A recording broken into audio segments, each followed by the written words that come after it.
দ্বিতীয় দিনের মতো জাতীয় সংসদের সংরক্ষিত নারী আসনে বিএনপির মনোনীত প্রার্থীদের মনোনয়নপত্র সংগ্রহ ও জমা নেওয়া হয়েছে।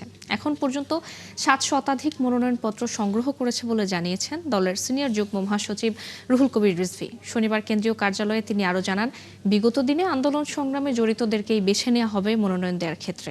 মাহিলা ইসলামের প্রতিবেদনে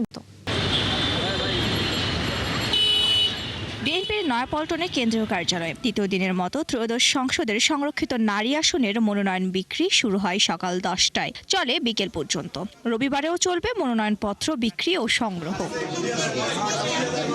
মনোনয়ন প্রত্যাশীদের অংশগ্রহণে উৎসবের আমেজ বিরাজ করছে দলটির কেন্দ্রীয় কার্যালয়ে। ক্লিংকার বেশি থাকলে সিমেন্ট বেশি খাঁটি। আনোয়ার সিমেন্ট।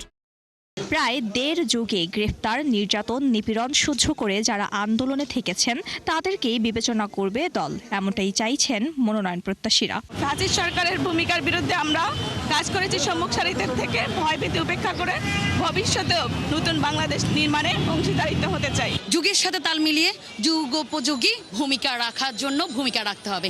দল থেকে মনোনয়ন পেলে কি কি কাজ করবেন সেই বিষয়েও প্রতিশ্রুতি দেন বিএনপির নারী নেত্রীরা। নারীদের একটা কর্মসংস্থানের ব্যবস্থা করব এবং বিধবাদের এই নারীদের পাশে থাকার চেষ্টা করব। আমাদের যে নারী সমাজটা আছে তারা যেন শিক্ষাক্ষেত্র থেকে শুরু করে সকল ক্ষেত্রে নারী বান্ধব একটা পরিবেশ পায়।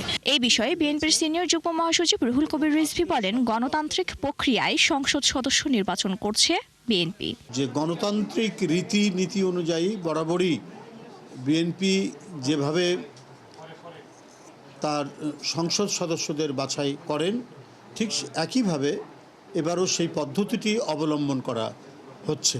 অর্থাৎ যারা প্রার্থী হতে ইচ্ছুক তাদেরকে দলের যে মনোনয়ন ফর্ম সেটি আমরা বিতরণ করছি এবং তারা সেটি পূরণ করে যা যা চাওয়া হয়েছে সেই ডকুমেন্টসগুলো সহ আমাদের কাছে জমা দিবেন।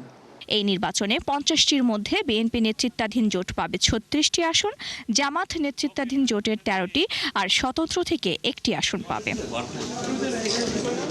মাহিলা ইসলাম, 71, ঢাকা।